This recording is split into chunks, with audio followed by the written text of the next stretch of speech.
Well, hello everybody. Happy Tuesday, and welcome back here to the heart of the Ankara field with the beautiful Beverli. And we are on. I was going to say spiritual Tuesday, but it's spiritual forensics. I was going to think maybe it is spiritual Tuesday. I don't know why I want to say that, but spiritual forensics, yay! And today we're keeping an eye on David Berkowitz of Sons of Sam. Hello, Bev. How are you? Nice to see you again. I'm fine. Still cold here, but it's nice and hot there. So it's a big smile for all the hot weather. I hope we get some at some point, which will be maybe a few months. Listen, just leave our sun alone for a while, okay? I'm loving every minute of it, although I've got to tell you, it's pretty damn hot here at the moment and dry. Gosh, we need the rain, man. We definitely need the rain. Anyway, welcome everybody. Nice to see you all in the chats again. And definitely looking forward to tonight's show, Bev. Let me just go through my little thingy I did on him. David Berkowitz of Sons of Sam. So before you go into your little, with all your pickies and things, just for those of you who don't know who David Berkowitz is, here he is. I'm just going to give you guys a little synopsis. And in fact, Bryce and I, maybe 2 years ago already, and I did another interview with a gentleman who does quite a bit of work with Sons of Sam. We looked into that. There's actually a movie or a documentary as well. That I actually watched on this, which is super interesting. So David Berkowitz was arrested in August 1997 for a series of shootings that terrorized New York City between 76 and 77. He became known as the Son of Sam, a name taken from letters he sent to police and media in which he claimed the murders were ordered by a demonic force speaking through a neighbor's dog. So basically the crimes were Berkowitz murdered 6 people and wounded 7 others. Victims were mostly young women, often sitting in parked cars. He used a .44 caliber bulldog revolver. The crime spanned multiple boroughs and created widespread public fear. He was arrested after a parking ticket led police to his car near a crime scene. In 1978, Berkowitz pleaded guilty and was sentenced to 6 consecutive life terms. At the time of the arrest and sentencing, he claimed that he was commanded to kill by a demon. The demon manifested through a dog called Sam. He was part of a broader cult influence. Later in prison, he recanted the demonic dog story, saying it was exaggerated or fabricated. He converted to evangelical Christianity and claimed sole responsibility for the murders. This is where the case should have ended, really, but it didn't. Over the years, serious questions have persisted. More crimes than one man. Eyewitness descriptions varied significantly. Some witnesses described shooters who did not match Berkowitz's appearance. Ballistics evidence from a different scene showed inconsistencies. Police initially considered multiple suspects. Journalist Maury Terry spent decades investigating the case and argued Berkowitz was not acting alone. He was part of a cult-like group. Murders were carried out by multiple individuals, and Berkowitz served as a fall guy who absorbed the blame. Terry connected the crimes to alleged cult activities linked to the Process Church of the Final Judgment. Through these claims, these claims remain controversial and officially unproven. So basically, authorities have consistently maintained he acted alone, no cult was involved, and no further investigation was warranted. Although some of these case files remain sealed, leads suggesting multiple perpetrators were actually dropped. The lone madman explanation was embraced very quickly, once Berkowitz confessed. Wow. So yeah, of course, and now we know he's in prison, jail, prison. And he still maintains to this day that, oh God, he's so creepy. Oh gosh, that picture. Anyway, he maintains to this day, sorry, he really is. He maintains to this day that he acted alone. And he's now this reborn Christian who has, confessed and, accepted his fate, that which he has now 6 consecutive life sentences. 360 days or something worth of whatever, or something ridiculous. I saw thousands and thousands of days worth of consecutive prison time. So he's not getting out anytime soon. I see also how he had come up for parole a couple of times, and he'd come up in front of the board to consider whether he was fit to be let out. And each time they've said, you're not going anywhere, you're staying here, which I thought's pretty good. That's great. Keep him exactly there. We don't want him out. Yeah, no, I agree. I mean, with in a case like that, there's so many uncertainties about who he is, what he did, how he acted, and he's really just maintained this quiet space about that. But I've always felt he did not act alone.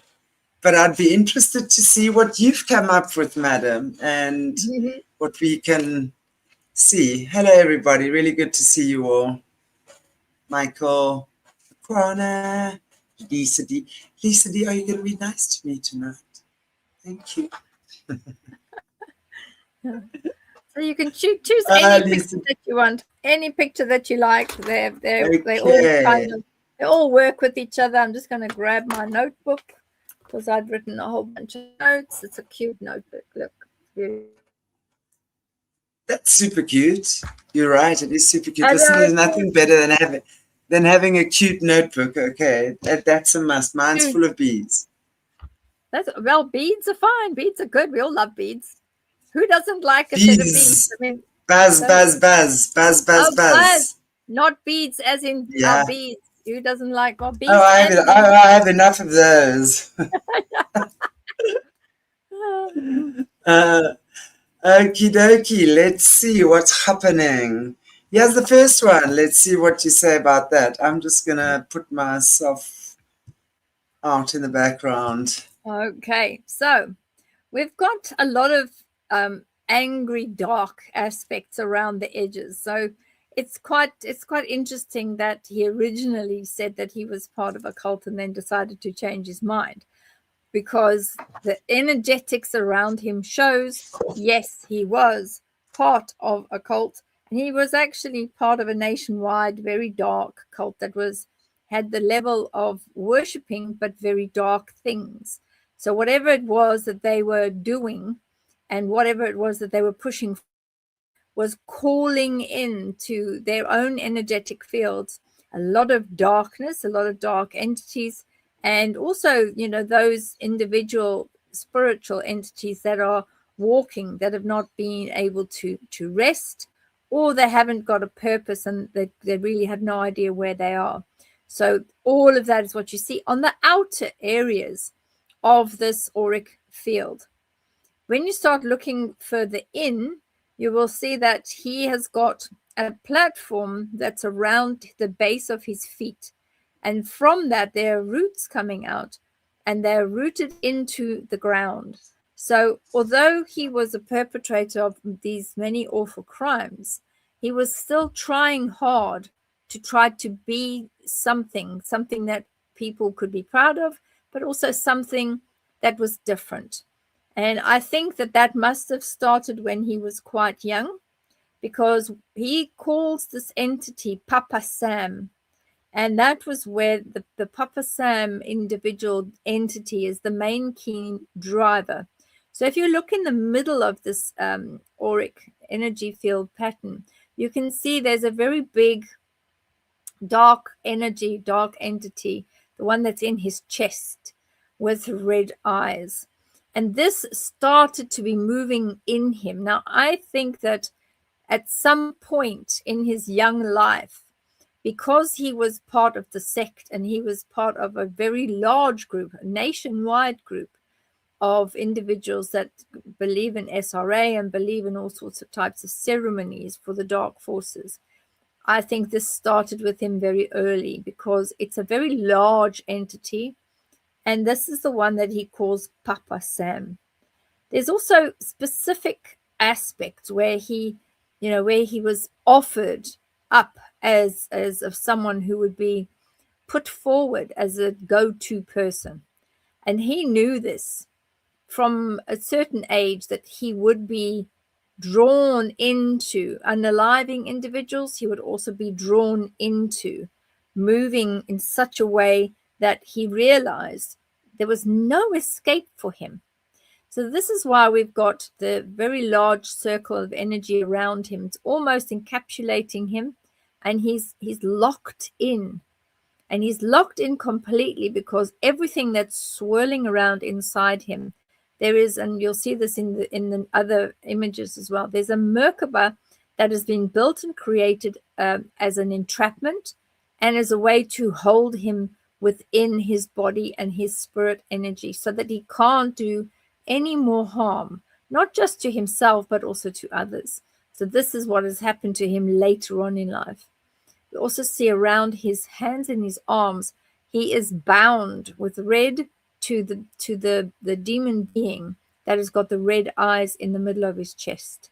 A lot of that was a direct aspect of the demonic being was deciding it needed to feed, and every time it needed to feed, it would create him to go on the prowl and go and find individuals to unalive. So you can see it's all attached, and all of the the energies, the waves, the roots, if you look at it, you can see there's these black roots around his body going to the demonic being.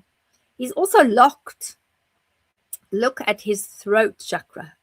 His throat chakra point has got an encasement around it. So he's not allowed to speak his truth. He's not allowed to be in resonance of himself. He's completely locked down. And that's what you see around his throat chakra. Then you see this very awful, unholy circular item that goes between the area of the back of his neck all the way around the top chakra point, which encapsulates the third eye and the top of his head. And it does start and pushes out from where the entity on the back side of his back, on his neck, is where that is attached. So this is quite a big one. It's quite a big energy circle. It's very spiky. It's very, very dirty, very, very basal. But it's a feeding tube. So this feeding aspect is where you see that there's like a symbiotic relationship between the demonic being and he, the human being. So this is what is all part and parcel of his issue. Then we see the rest always down his spine. You can see the rest of his chakra points. They're quite dull. They're not very bright. But then you also see these tendrils coming out. And I've likened them to octopus tendrils because I couldn't think of any other way. That was the closest I could think of that it would look similar to. And they are also caged in with him. It can't go out. At the back, you see both his victims, and you also see a very interesting one. If you look to one of the sides, there is a Christ-centered consciousness energy there, where he's basically, Mr. Sandals is just watching and waiting to see whether this person is going to be redeemed, could be redeemable, or whether this person might follow a different path at a later stage. So you also have right at the bottom, underneath the tentacles, you can't really see them too well. You probably see it in the next one. There are ancestral beings and ancestors of his that are watching all of his organs and are absolutely disappointed and couldn't understand how he was able to be so influenced by these cultures he was part of. You also have the spheres on either side, which is just a representation of his other lives that he has had. And they're not that significant because he never did anything like his life. This is something that is very much focused on this life, but is also walking in the path of the ancestors. What do you think about it, Shanti?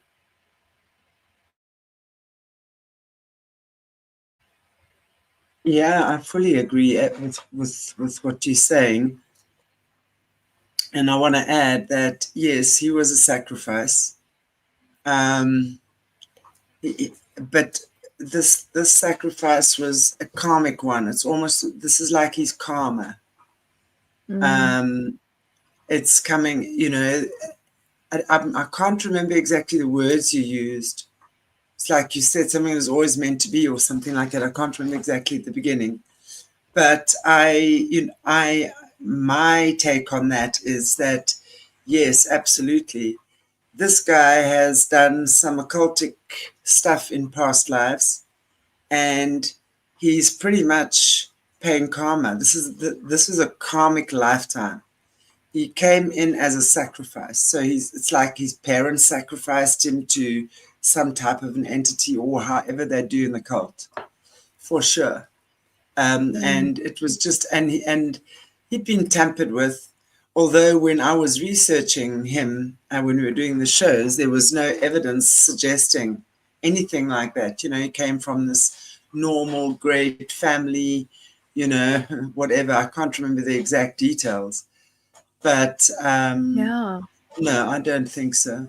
He's definitely, and yeah, very disturbed kid. Voices in the head, murmurings in the brain, moving things around him. Always been what I guess we would call a little bit odd,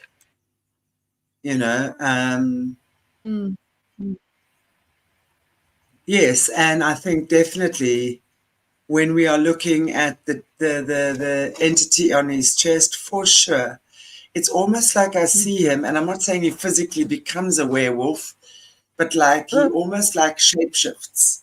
His energy takes on a different form. So that for me is when he would definitely, it's like he gets lusty. There's a lusty feeling.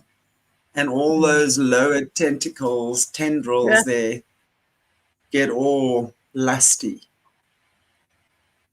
He knew exactly who to call on as well. That's why that's attached to his hands, which are the same hands that pulled the trigger of the weapon. So that's why you can see that, there's no ways he would have had any free thought. And I don't know what age it would have been. I mean, he was a small person. So he would have had something that was binding him, or a ritual would have bound him to whoever that entity is. Yeah, definitely. Definitely. I feel that. And I feel almost like that could have happened at the age of 7. Wow. He was already... The poor youngster. Gosh, the poor youngster. Bless him. But, we've got Mr. Sandals, the Christ consciousness is in the background there. And I do think some redemption available for him. Obviously, he's paying for his sins in this life, and he will have to pay further when he gets. But I think that hopefully, if he has decided that his life and turn away from the cults that he was part of, there is some chance that he will be saved and his energy body will be redeemed. We can only just hope that that's what happens with him, because his energy was one of the darkest of dark that I have seen in a very long time. It's interesting you say that, because it's really, I feel like this guy has been so disturbed his whole life. like voices in the head sort of vibe. Dreams, nightmares, waking up, things moving, horrible feelings inside his body, and just trying his best to cope. Gosh. I feel like there was a time where he was probably pretty damn reclusive. Wow.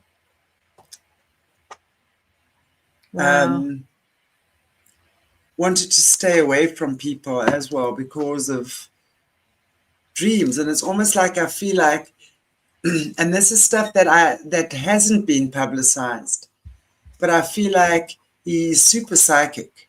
He was like getting dreams that were prophetic. He could predict things through his dreams, or he had some type of prophecy skills, if you want to call it that, available to him. He was used for that a lot, actually.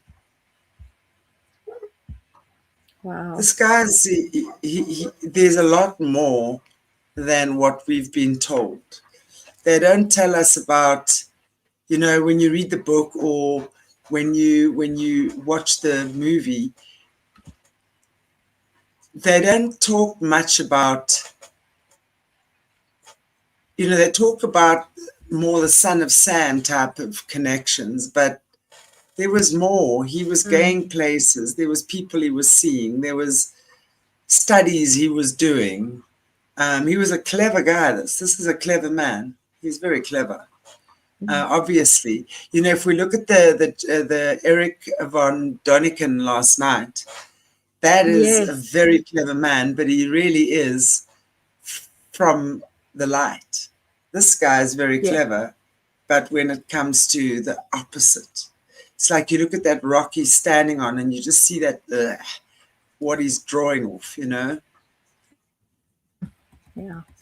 It was inevitable that in this life he was going to be involved because he sold himself in past lives. And this was part of the ritual. This was part of the sacrifice. This was part of his journey, actually, from choices he himself has made. Maybe not as a kid. We know that, not as a kid, but prior to that. So he feels like he's been through the washing machine a lot, like thrown around a lot. He's had a rough time. He's had a rough time. He's definitely had a rough time. No peace in that energy. Jeez. No, and not at all. Not for a long time anyway. But also, what I want to share is I want to say that when I was doing the research on him, I also listened to some of the Son of Sam tapes. And while I was listening to this energy coming through the machine, there was this funny, like, growling type of sound. I thought, oh, I wonder if that's a nasty, if we've got one of these little bugaboos that are there that are causing all this trouble. So I turned around to the recording, because it's just a recording, there's no visuals, and I said to it, show yourself. I command you in the name of the source consciousness to show yourself. And it popped through the machine, popped through the screen, and I said, what are you? Where do you come from? What are you doing? And it proceeded to say, well, it's almost like the David Berkowitz person. That's the master. So I thought that's a different spin on it. Master of the demons that were asking him and requesting that, they have a fresh set of lived individuals. So I thought that was very interesting. And I must say that some of the tape recordings they're quite something. Whoever it was, I don't know who it was that went to interview him, but they definitely got him to open up. And I think, some of the next images are that he really loves the fact. He loves it. He's lapping it up like a kitty will lap up a source of milk. Loves being in the spotlight. Loves having all sorts of things, series and Netflix series. He loves it. Yeah, this is another delightful one. This was the one that I did after I listened to the Son of Sam tapes. Did you have to highlight his winky? Did you really have to highlight his winky? No, it's not that. That is the shrunken basal chakra, because his basal chakra has shrunk. So shrunken everything by the looks of things. Oh, well, it's another sausage down a passage. But yeah, there we go. It's, it's one of those where he does have slightly frizzy hair anyway, but because he gets himself so angry because of the demonic around him, it does cause his hair to go a bit wuss. So because he's as cross as all hell. Just, because he did both. He actually shot people, but he also stabbed people. And that background Merkaba, the dark one, that's what they do, is they take that energy, they take that life, and they push that into the Merkaba where they're locked in. And often I've done a lot of work with individuals with the demon hunters, where individuals say have got someone that's passed away, or maybe had a car accident and passed suddenly, and then they get locked in the similar Merkaba where they can't get out. And we will then do we'll free them, and there's a whole demon ritual that we do where we take them out, and they're particular beautiful angelic beings, and also the Christ consciousness that will just pick up the demon and throw it into the fire that we're busy with and gets rid of it. He, unfortunately, the Son of Sam person, he has been carrying that with him. So you can see from the backside, he is still carrying those 6 people who passed, but also in total, the rest of the 11 people that were injured, the direct result of his actions. So all of that is locked, very important, is locked in that Merkaba behind him. So that I just wanted to, bring your attention to that, because it's very strong, very, very strong. Do you think? I mean, this is the question, because the real question still remains: did he act alone, or were there others involved as well? I'm not saying they were acting along with him, but that he was actually either taking credit for bodies, if you will, that weren't his, or loved creating this illusion that he was this mystery guy, and no one really put their finger on anything. I do think that he did not act alone, because accurately explain all of the issues with all of the victims. He's not accurately going forward and saying, well, this is what happened here, this is what happened there, this is what I did, this is what I did there. He's not. There's lots of holes in his testimony. So I think that he very definitely took the blame for other people. And if he was as deep in the cult as I suspect he was, there would have been very senior cult that are now no longer on this 3D plane. They've already left, because he's what, 72, 73 now. So he would have gladly taken that, because it would have exalted him into a very high position. One does have to wonder, with this level of demonic attachment as well as all of the unalivings, whether he is serious enough about taking on a Christian faith and taking on the mantle of being asked to be saved, or whether that is just a ruse for him.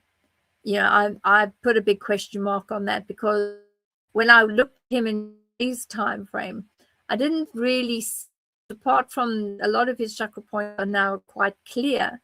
He does have health issues and things like that, but he hasn't really said much or done,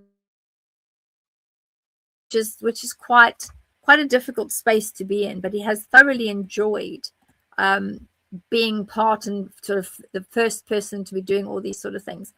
I will add that I think that he is this heart area where that thing is attached is very weak.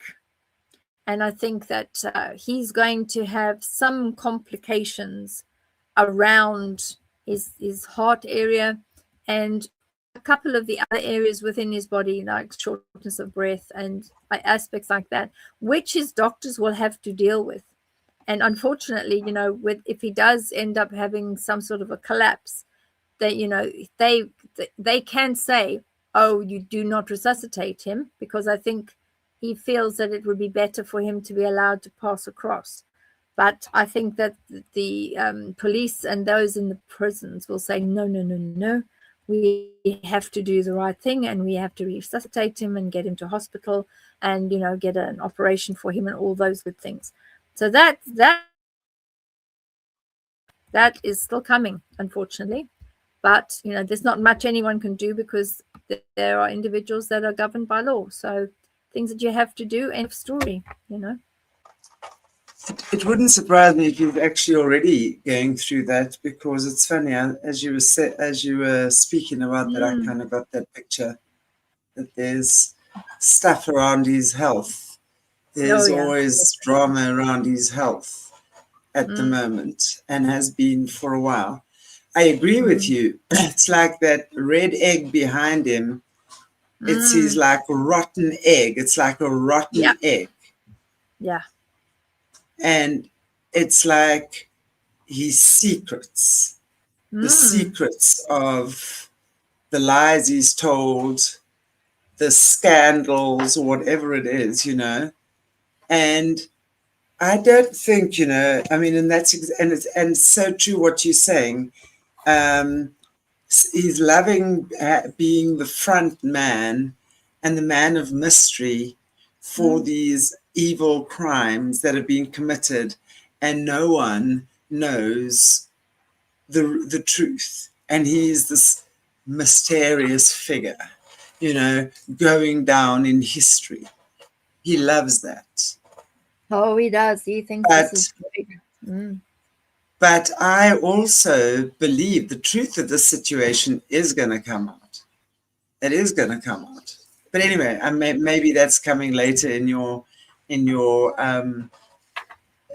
picks. But I just feel like he's been commanded to silence. I think definitely he probably doesn't even properly remember a lot of stuff, because he would have been possessed for sure at the time of when he was doing things. But also, if I'm looking at all those little threads around that thing, those little threads are speaking to me. It's like the bloody memories, the fragments of memory. It's like his broken memories, his broken memories, fragments of memories. That's what it is. He has fragments of stuff, and especially as a child, there's fragments of stuff that he has a lot of. That's why, like Haunted, he's haunted. There's things that move in the night and things that go bump in the night and nightmares. And he's always had that yucky kind of aura that attracts that. But that's because of his karma. He was in previous incarnations, it's not showing me, but he's been in this darkness for a long time. And he is not through it. He's busy paying karma. I keep saying that I feel like a stuck record, but that doesn't stop going away. So yes, I think he's sat pretty for a while, like Kingpin, where he was in the jail. But I don't think that's the same for him anymore now. He's started again with health problems. It's like, I feel like energies around him have been moved.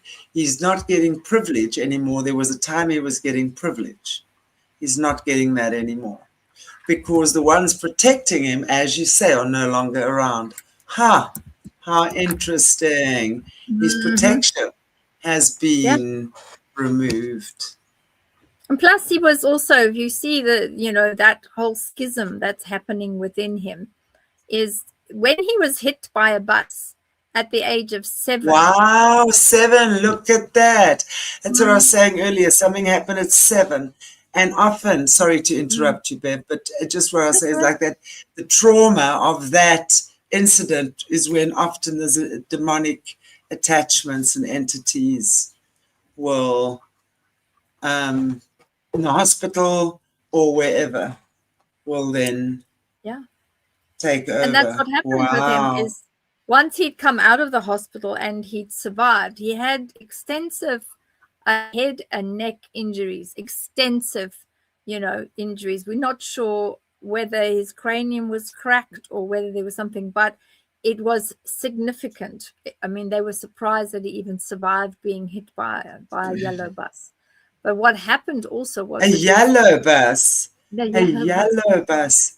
Was that a school bus? How interesting, because that to me all just seems part of this cult control, yellow school bus.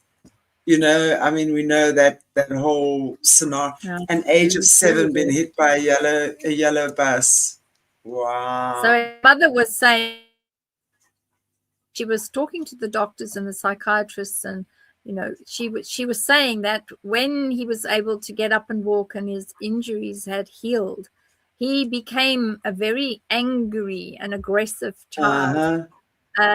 She basically had said, I don't recognize this person at all. And because he grew up in the Bronx, he was really quite a difficult, disruptive person, very violent. And that's why they both took him to shul to see the rabbi, and they also went to the school psychologists to try to find out what they could do, to help him out, because he was going off the rails. And what was worse, and this is what I thought was quite interesting, is that when he was 12, he started to set fires because he felt that the fires of hell and this arson aspect was part of something that he really enjoyed. And then when he turned 13, when he moved from the 12 into the 13, which we know is the rite of passage, he then started torturing and unaliving animals. And, he found it very interesting that he was able to unalive his adoptive mother's parakeet called Pudgy. And he managed to get rid of that one quite successfully with cleaning fluid. So when you start looking at all of this, when her name was Pearl, the following year after that, she passed away with cancer. And that for him was a tremendous loss, because she was the one person that was always for him. And she was not there anymore. Very erratic, and just basically started flinging himself around and being quite an obnoxious youngster, teenager. And I mean, he didn't like the person that his stepfather married. She remarried after the lady that brought him up had passed. And he was very, very difficult. And his stepmother and the father, moved to Florida, so he was out of the way. But then by that time, he was already 18.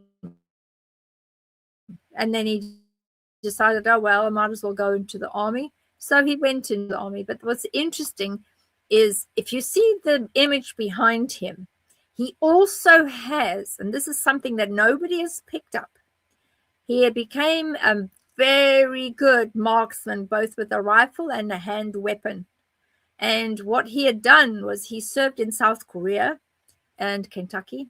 But the South Korea conflict, he was able to discharge his weapon significantly and get everything under the radar so that they didn't realize what he was actually doing. And he was able to do all sorts of things to unalive people.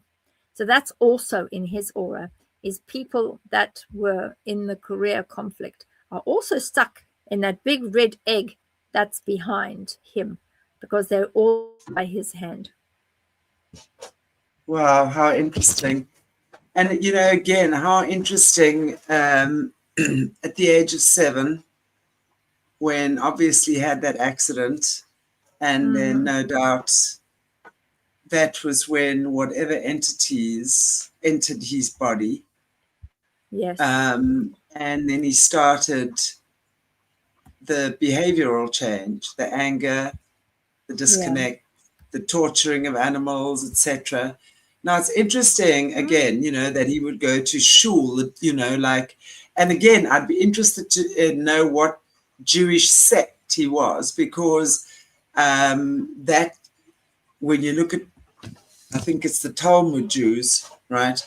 They've got some very bizarre practices when it comes to child torture and stuff like that as well. So it would be interesting for me what that was about for him. And then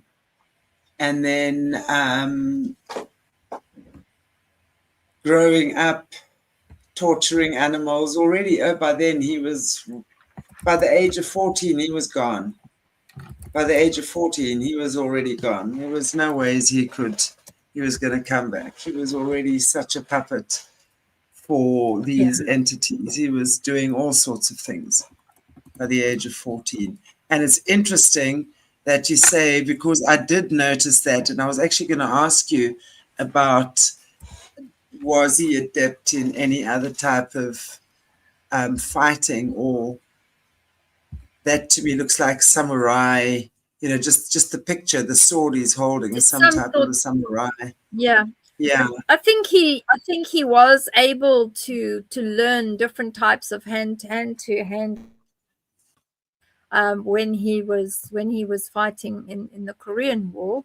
I think he had a lot of additional training, because I think that those that were over there would have wanted to make sure that they could protect themselves, and that if their weapons were moved from them, they would need to be able to defend themselves in hand-to-hand combat. So that's why I put that in his hand, because he did know how to defend himself. And this is also another reason why nobody in Chucky, in the prison, actually really bothers much with him, because they know that with his exterior the way he is, even though he's in his 70s, he does know how to look after himself. He does know how he could take somebody out very easy, just like that.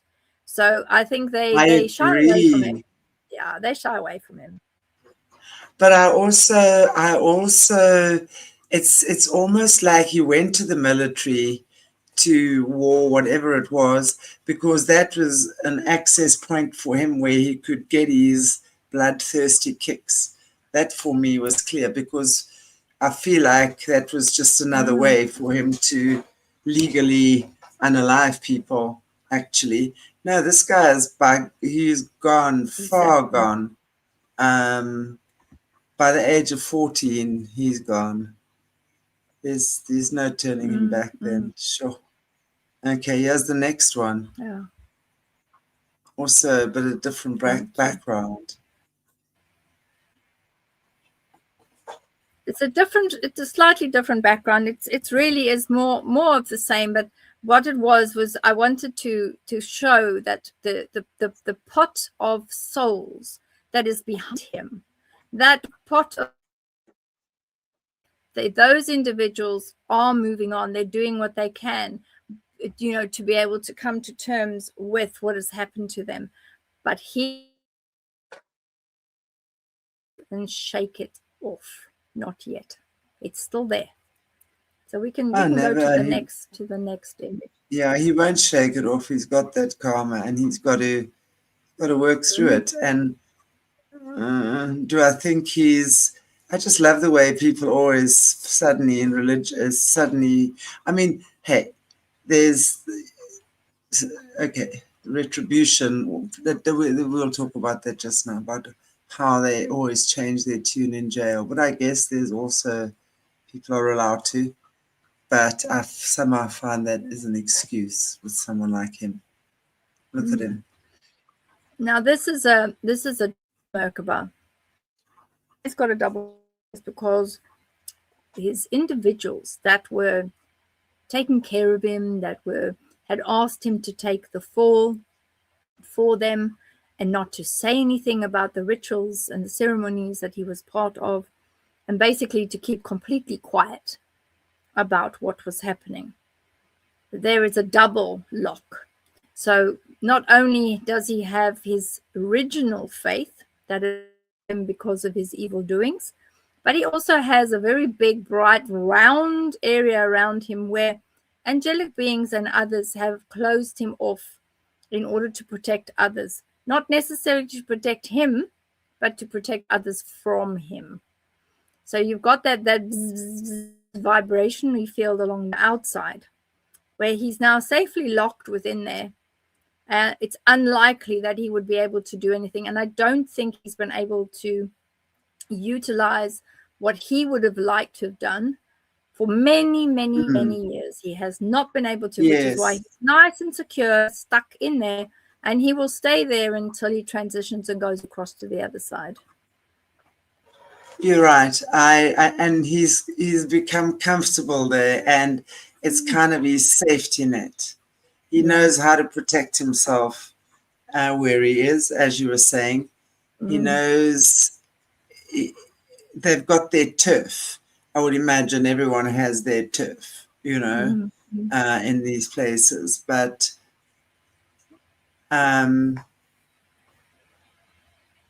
he definitely has tried the evangelical route. Let me just see. I want to just check something there.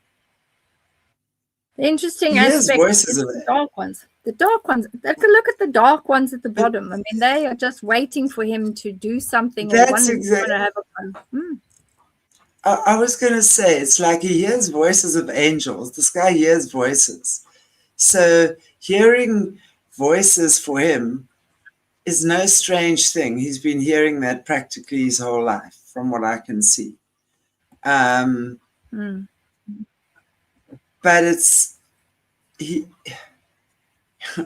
he's confused Christ with, I don't know, whatever those things are, attending.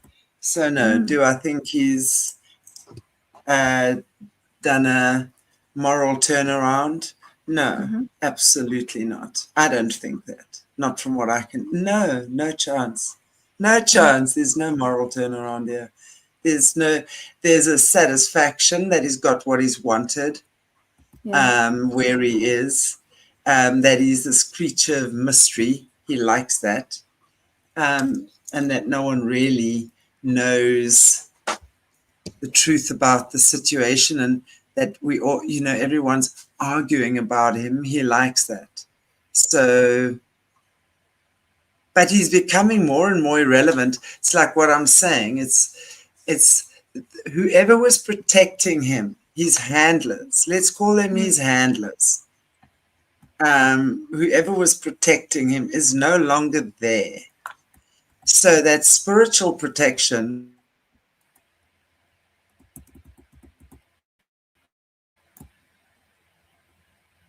I'm not saying a gang of them, but there was definitely some kind of communication, knowledge by others, engaging with others, for sure, around this. There was definitely times he was not alone, actually. I see a time he was not alone. There was a woman with him.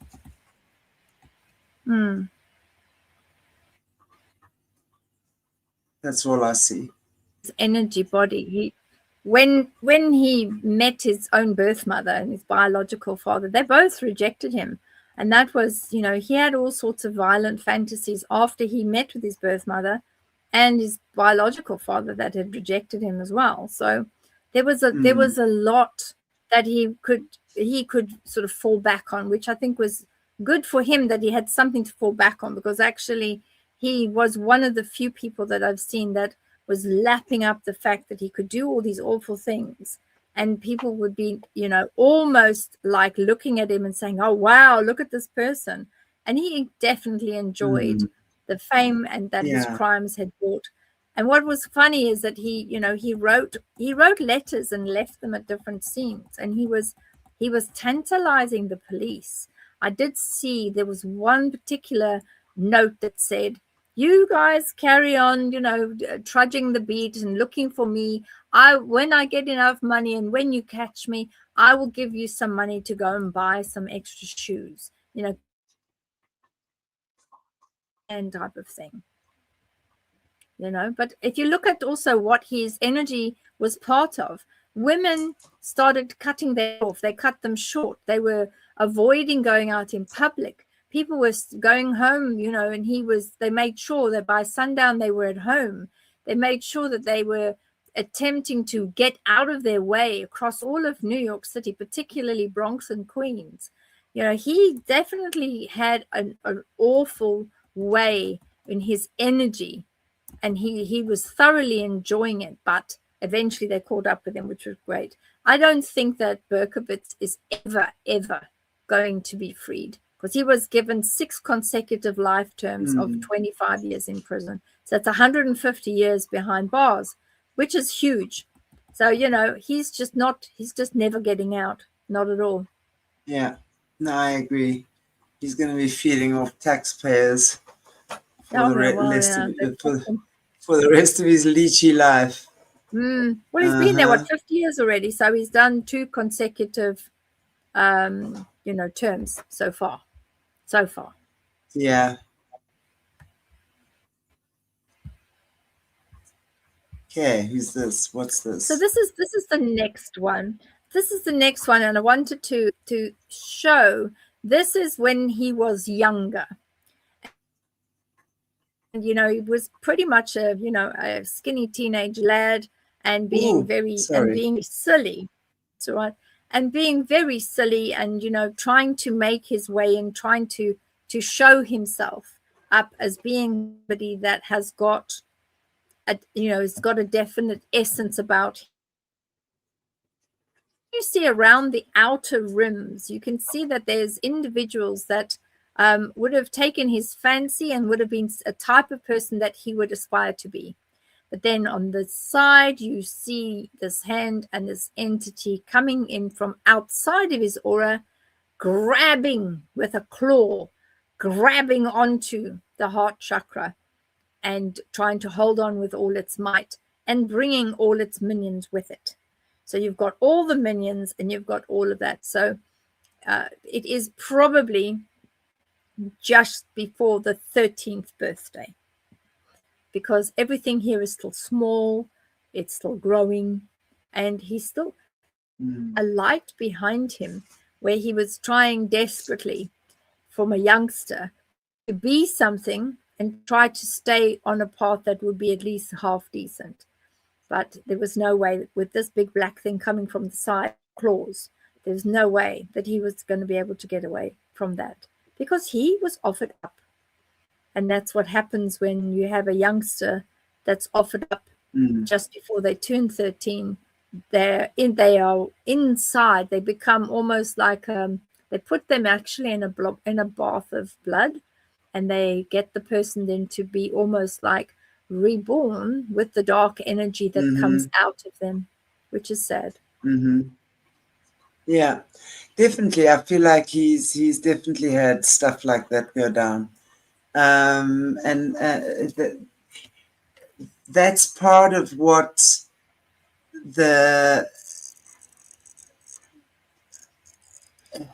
whoever's put the narrative out about his life and has done so very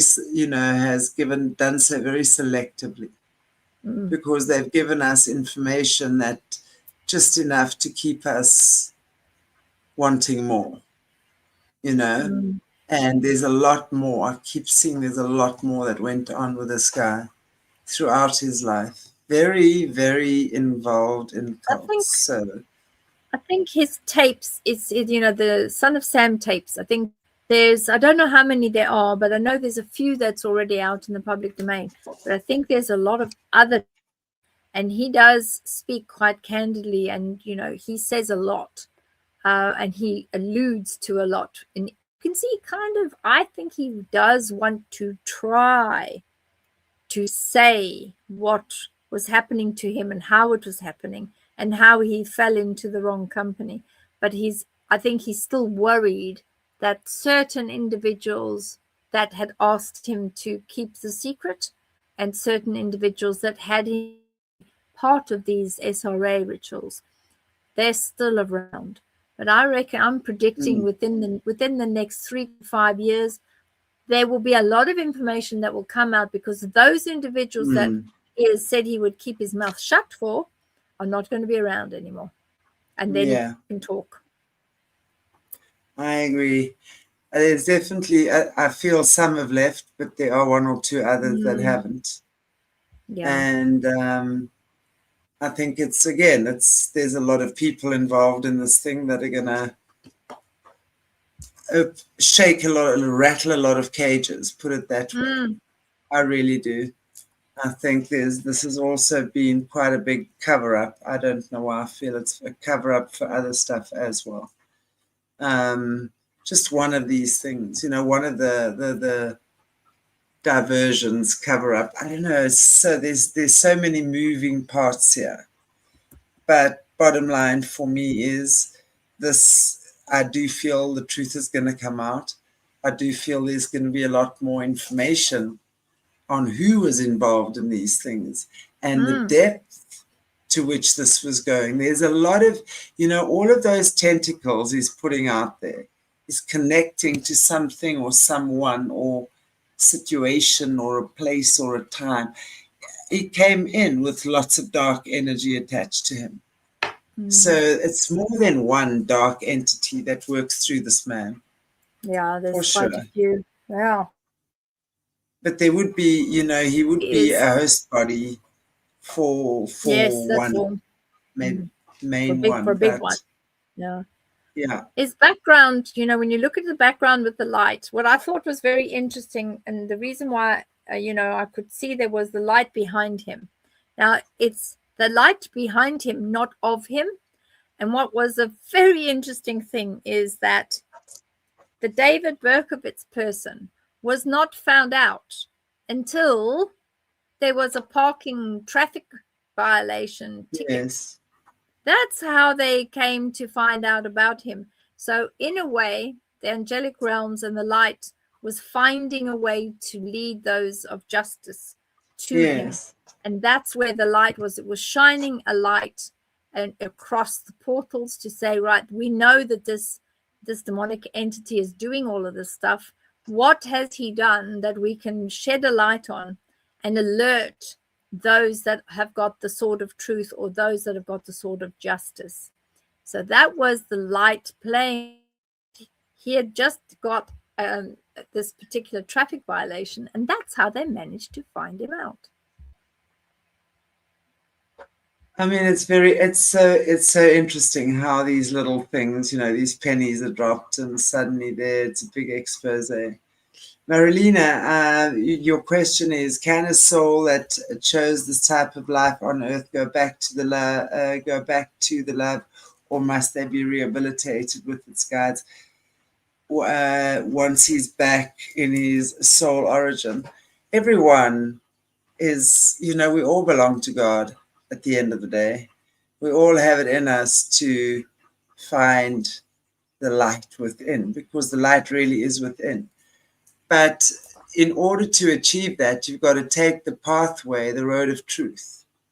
So the first thing you have to start doing is to start speaking truth. And as long as you're sitting there in a jail cell lying and being protected by whoever, you are not walking in the path of truth. It doesn't mean you've got to say it all in one day. It's a process, but you make the decision, because God is truth, the devil, if you will, is the lie. There's only lies or truth. There are really no gray areas. We can create them, yes, but what is the truth? Who did you work with? What did you do? So yes, absolutely. And you do so because you choose to and not because you're forced to. Big difference. You see, when you choose truth, that's when you're ready. It's like what Christianity will call repentance. You repent, but then it's not just repenting. It's now walking the path of truth, which means you've got to expose the lies that you've been carrying and dissolve them. And most people are very scared of that. So they'll rather hide than reveal these things. And there's your true answer. Doesn't mean you've got to expose it to the world, but it means you take the first step of the journey back to truth, whatever that might be. So, yeah. What's your take, Bev? So it's a very interesting one. Yeah, I think that he will be able to find a way back to his own soul, find a way back to his light, because he was suffocating against all of this really awful darkness that were around him. But he did say in a lot of his letters and a lot of his comments was, I don't want to kill again. Find me before I kill again. And that's exactly what happened. He called at once and once only. He called on the light to say, I don't want to kill again. Find me before I kill again. And that's exactly what happened. Possession. He was on his way. He was on his way to go and kill again. And he was discovered. So there is a level of within himself where he does feel he would like to live a better life. What I found very interesting, which was the last thing I found out about him, is that in the prison that he's in, he now calls himself, he doesn't call himself Son of Sam, he calls himself the Son of Hope. So he's, he has changed. He's changed everything completely. He's turned it around. He's trying to show that his dark motives and his dark ways are gone, and try to explain, rubbish. Why he wanted to be whatever. So he's been pushing a different narrative. Because let's face it, it all sells newspapers. He was in Cosmopolitan magazine. I mean, why would Cosmo go and put something like that into a fashion magazine? I really don't know, but that's what they did. Bizarre. Yeah, it is absolutely bizarre. Fashion magazine. Oh, my word. Who wants to see that ugly mug in a fashion magazine? Seriously, that guy's so creepy. Very creepy. Wow. I think did we have any others? Hang on. Yeah, I think there's one here. Is that the same one? A different one? Hang on. Add to stage. No, we have had that one. Yeah, okay, no, then that's one. It. There was just a picture there now of just the writer. Yes. Yeah. We've chatted about that. A woman. Wow. Yeah, I definitely feel, and it makes sense, obviously, with the adoption. Because we understand, I mean, this is such a predictive cycle, really, with a lot of these psychopaths or serial killer type guys. They will always have a mother issue. There's always a traumatic mother issue. It's going to be interesting to see how he goes and with his health issues, because that's the biggie now. And what is quite good is the last time I popped in to have a look at him, he is thinking about his own mortality. He is thinking about what is going to happen after this. What am I looking at? What is going to happen to me? So because he's in his 70s, he started thinking, oh, sure, but I've got a problem here. I'm going to have to pay for the piper. I'm going to have to stand up and be counted. And everybody that I knew, they're not going to bail me out. So now what? And that's going to be interesting to see. What does he say? How does he do it? That's going to be very interesting. Absolutely. Because I do feel like I was saying earlier on, that protection, however that played itself out in his life, is definitely diminished. So very interesting times. So I feel like, I feel there'll be people speaking up. More information will come to light. This too shall be revealed. Yes. Great show. Thank you. Sure. Thank you. I'm glad you enjoyed the pictures. Yeah. Is there anything you want to just say in closing? I just that some of the images and things that they might have been slightly disturbing, but generally I just put onto the images exactly what I see at the different stages. But I think it's nice for individuals to have a picture of themselves.